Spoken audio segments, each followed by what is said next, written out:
So let's get right into it. Breaking down the biggest party of the summer, SummerSlam, which took place in Ford Field, the first WWE event in Ford Field since WrestleMania 23 that took place on Saturday night. And we already knew what the first match of the show was going to be, and that was going to be Ricochet against the Maverick Logan Paul. And these two delivered one of the best matches of the night, as expected. It was just what we expected. A bunch of flips, a bunch of dives, including an incredible attempt of a Spanish fly off the ring apron, onto the floor, as well as Ricochet delivering a Spanish fly to Logan Paul, which Logan Paul hit his face on the concrete. It also featured Logan Paul doing an incredible dive from the middle rope halfway across the ring. It featured Ricochet doing 630s, acrobats, standing moonsaults, everything he could think of to put away Logan Paul, but he could not put the Maverick away. And then Logan Paul leaning into his heel tactics, using one of his buddies to put brass knucks on him to eventually hit Ricochet with that one lucky shot while the referee's back was turned, allowing Logan Paul, who is now fully picked up being a heel in the WWE, to earn a victory. Now, I'll say this. I don't think Ricochet, really came out of it looking like a main event player. I think Ricochet is really mid. I think he's a flip guy. I think he's a highlight guy. Like Logan Paul has said throughout the feud, I think Ricochet is a TikToker. I think Ricochet is more made for tag teams. That's why Logan Paul mocked him during this match by doing a Braun Strowman power slam. I think Logan Paul is more of a star now than Ricochet will ever be. I think Logan Paul is an attraction. People hate him, but he gets this business. And Logan Paul was born and made to be a heel in this business. And if Pat McAfee ever comes back, I truly do believe that Logan Paul and Pat McAfee would be a perfect feud because everybody loves Pat. They hate Logan Paul. Lumber ate him, and I did not like Logan and Jake Paul at first when they first bursted out the scene. I'm not even the biggest fan of Jake Paul, but Logan Paul has earned my respect. I was a little skeptical, obviously, when he came in and did the tag team match with Miz against the Mysterios at WrestleMania 38. But ever since, man, Logan Paul has had zero bad matches. The tag team at 38, the match against The Miz, the match against Roman Reigns, the match against Seth Rollins, the Money in the Bank, and now the match against Ricochet. He's had 6 matches in WWE, 4 singles matches, a tag team match, and then obviously the Money in the Bank. And every time that dude gets in the ring, Lumber ain't him. He puts on a show. Mad respect to those guys for having one of the matches of the night. The next match, which I was surprised they put it on this early in the show, was Cody Rhodes and Brock Lesnar. Now, they did not add a stipulation in this match, which they could have certainly did, as obviously it's the rubber match between Brock and Cody. Brock did not focus on the arm as much as I thought he was going into this match. The focus here was really just brutalizing Cody Rhodes, giving him suplex after suplex, F5 on the outside, F5 for the announce table. Cody Rhodes not ever really getting out of the blocks. It was almost Brock versus John Cena, SummerSlam 2014-esque, with Brock telling Cody just to stay down. But Cody would not give up. He would not give in. He would deliver multiple disaster kicks. He would deliver a Cody cutter and then multiple crossroads with Brock Lesnar's shorts completely ripped in half for the American Nightmare to finally overcome the beast Brock Lesnar. Now, as I've been saying over the course of the last few weeks, to me, it's very obvious, unless obviously there's another certain superstar who is not doing Hollywood because of the writer's strike and who is available. It is pretty freaking obvious to me that WWE wants to do Cody versus Roman 2 at WrestleMania 40. And you have Cody Rhodes go through what John Cena went through against The Rock after WrestleMania 28. Obviously going against Brock Lesnar. Then Cena went against CM Punk. Then Cena went for the downfall of the Dolph Ziggler Big E thing. Cena had to go for Alberto Del Rio a couple of times. Like, he just could not win any big match until he eventually got the win at the Royal Rumble in 2013 and got his redemption against The Rock. I don't know how they're going to do it. I don't know if Cody goes back to back in the Rumble for the first time since Stone Cold Steve Austin did it. I don't know if he has to win in the Elimination Chamber. They probably will feed Cody Rhodes to an Amos or somebody or another heel, maybe an Austin Theory, maybe a Gunther. Who knows? But I think Cody Rhodes going to have to go through some bigger names here, and then eventually he will get back to the tribal chief Roman Reigns. Now, after the match, Brock Lesnar, apparently, according to Triple H, did a complete unplanned spot where he gave Cody Rhodes a handshake. He essentially passed the torch to the American Nightmare Cody Rhodes, saying that he could be the new face of WWE, which for Lesnar to give that sign of respect to Cody Rhodes means that Lesnar cares. And this was a pretty long match. And Lesnar gave the beat down to Rhodes, but he let Rhodes get his offense in too. And Lesnar does not put a guy over unless you're a Seth Rollins, unless you're a Roman Reigns, unless you're a Cody Rhodes, unless you're a Drew McIntyre. Lesnar does not put people over unless he truly believes in you as a talent and you've earned your scars. And that was a big sign of respect there. I believe a real sign of respect, not just a kayfabe sign of respect between the Beast and the American Nightmare. Now the next match, featured LA Knight, who we all knew was going to win the Slim Jim Battle Royal. Of course, the likes of Sheamus, Tommaso Ciampa, I thought that they had a good showing. Bronson Reed, Karrion Kross, AJ Styles, Alpha Academy, Shinsuke Nakamura, and a returning Amos, by the way, who had a good spot there where he picked up Riddle, and I believe Cameron Grimes as well, and just took them each with one hand and threw them over the top rope. Apollo Crews was the first one out, which usually means it's a bad sign for your future. But, there wasn't really a bum in this match. Most of them, were guys, JD McDonough was also tossed out, by the way, by Amos pretty quickly. We have not seen him a lot on television, but these were mostly guys that have, been in sort of lower level to mid-card feuds on both Raw and SmackDown. Obviously, Austin Theory, United States Champion, Santos Escobar. So there was some good talent in this match. These were for people that, the men that could not get on the card, they had this match. WWE got a big payday from Slim Jim. But as I said in my preview, this was mostly to get LA Knight, on the card. And I'm here to say that more than Seth Rollins, more than Jey Uso, and more than Roman Reigns, I believe, there were more LA Knight shirts in the crowd than anything, and LA Knight might have got the biggest pop. And I'm thinking, and I may, end up, talking about this a little bit more when we come back from hiatus. If LA Knight keeps this momentum going, we talk about The Rock potentially dethroning Roman Reigns. We talk about Cody Rhodes potentially dethroning Reigns. Is it possible LA Knight is so popular they have to put the major world championship on him? Maybe he goes to Raw and takes down Damian Priest when he eventually catches him Money in the Bank, which we'll get to here in a little bit.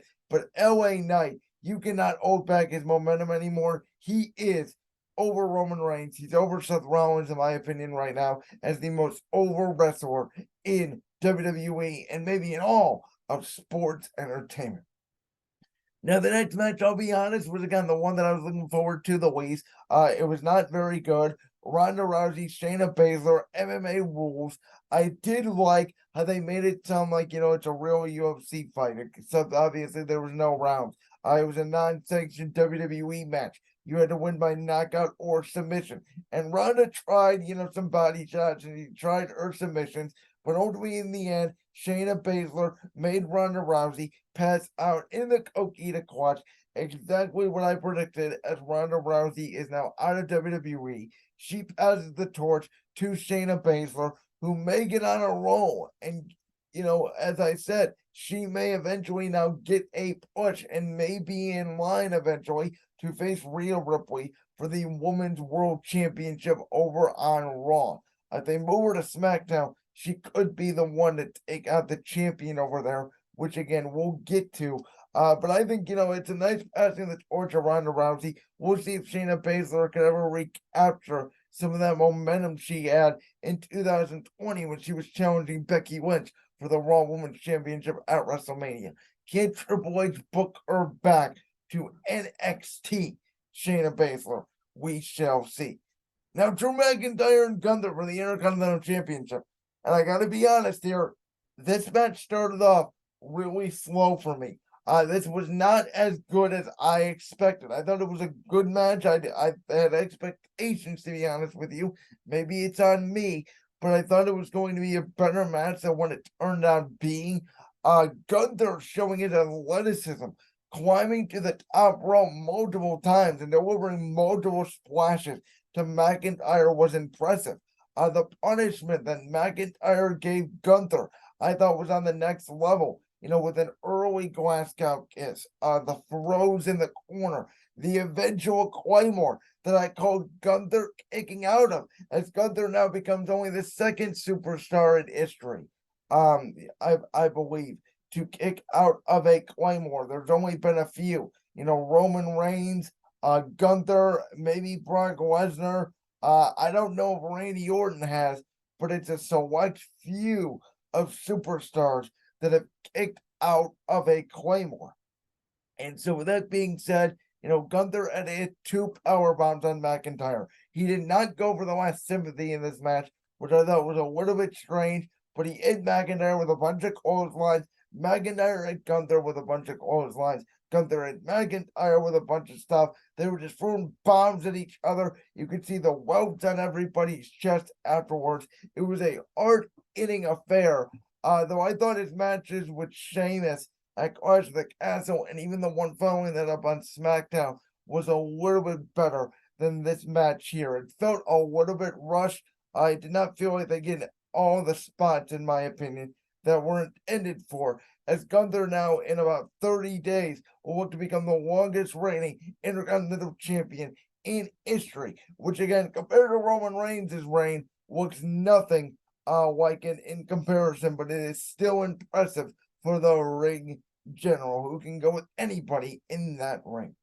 The next match, in my opinion, was the match of the night because of the drama. It was the match I was most looking forward to going in because of the possibilities. That obviously being Seth Rollins, Finn Balor for the World Heavyweight Championship. Now, Finn Balor did not come out with the Judgment Day. He came out alone because he wanted to prove to Seth Rollins he could beat him on his own. But then, of course, we got the interference with Damian Priest, who was teasing cashing in the Money in the Bank. And this is where this match got really good. After, obviously, Finn Balor attacked Seth Rollins before the match from behind. After Finn Balor dominated most of the match, it was Damian Priest, Rhea Ripley, and Dominic Mysterio, who Dominic Mysterio got a perfect curb stomp from Seth Rollins on the outside, which he completely deserved. But Damian Priest, kept telling Finn Balor he's going to distract the ref for Finn Balor to use the briefcase. And every time he'd go to use the briefcase, it backfired on Finn, including Seth Rollins hitting a curb stomp on the briefcase to Finn to finally put Finn Balor away. Balor did end up hitting a coup de grace on Seth Rollins for a 2.9 count that was really close, almost as close as some of the 2.9 counts that Roman Reigns has been in as champion, and arguably closer. But in the end, Seth Rollins ends up walking out World Heavyweight Champion. No cash in from Damian Priest. And now, with it seeming like the bloodline story for Roman Reigns in itself is essentially over as a faction. Now WWE has faction drama over on Monday Night Raw with the Judgment Day. And it's going to be very interesting to see because Rhea Ripley is probably the star right now in the women's division. you have Damian Priest and Finn Balor, and them going back and forth as to who should be the rightful World Heavyweight Champion. Should Finn get another shot at Seth Rollins? Or will Damian Priest and Finn Balor break up the Judgment Day? Who will turn heel? And then obviously you have Dominic Mysterio in that mix as well. And Triple H said it, last night in the press conference. The difference between the Bloodline and the Judgment Day is that Judgment Day, unlike the Bloodline, doesn't have a clear leader. Roman's obviously the leader of the Bloodline, but in the Judgment Day, is it Ripley? Is it Balor?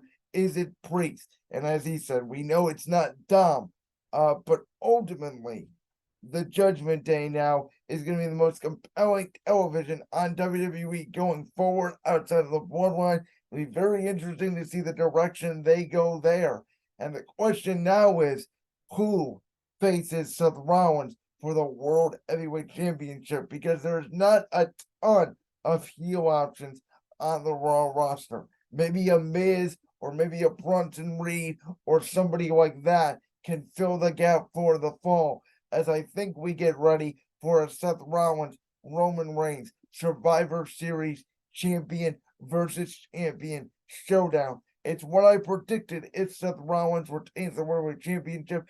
I predicted Rollins to retain, but I thought Damian Priest had a chance to cash in Money in the Bank. That did not happen.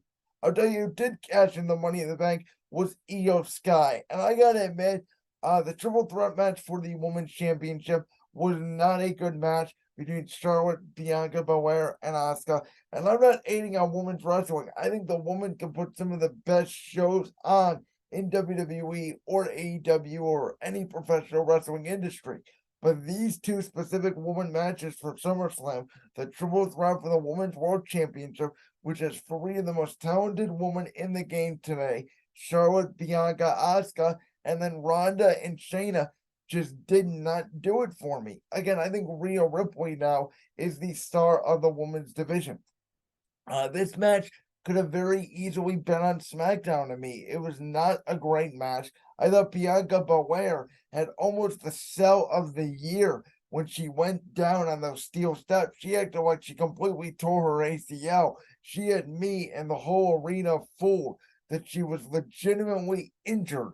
But then obviously coming back in, being locked in the figure eight, while ending up rolling up Asuka after Asuka ended up putting the miss in Charlotte Flair's eyes, missing the kick. Bianca able to roll up Asuka and get the 1-2-3. But with Bianca's knee damage, it obviously set up the stage. You knew it immediately for Io Sky to come down, Bayley to take out Asuka and Charlotte, and for Io, Bayley, and Dakota Kai to celebrate as Io Sky became the new Women's World Champion. Now, I gotta admit, did not like Asuka as champion. I am not looking forward to Io Sky as Women's World Champion, or excuse me, as the Women's Champion, as Rhea Ripley Mummy has the Women's World Championship. I think Raw's roster for the women is a lot more depth than SmackDown. I think, we will lead to an eventual Io Sky face versus Bayley feud for the Women's Championship, but I think it's going to be a little bit more down the line. I'll be interested to see if we get a Io Sky Asuka feud, or if we get a Io Sky Bianca Belair, or an Io Sky Charlotte Flair feud in there. Maybe, who knows? Maybe we run it all back with all four women and make it a fatal four-way. But in the end, yeah, I mean, it was good for Io Sky to cash in the women's Money in the Bank, become the champion. Money in the Bank cash-ins are always cool. They always get the crowd hot.